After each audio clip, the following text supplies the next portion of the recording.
স্বাগতম জনাইছোঁ মোৰ আন এটি ভিডিঅ'লৈ।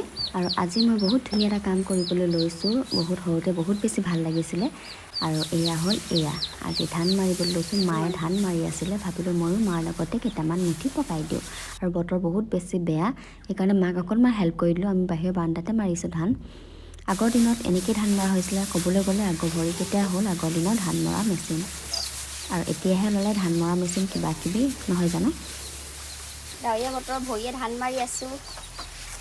হেল্ল', তলে দেখাই দিয়া।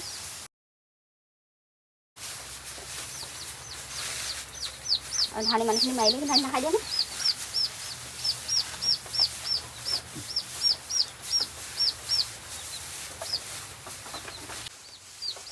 আৰু ইয়াত ডাৱৰীয়া বতৰ ধুনীয়াকৈ মায়ে মই দুজনে ধান মাৰি আছোঁ।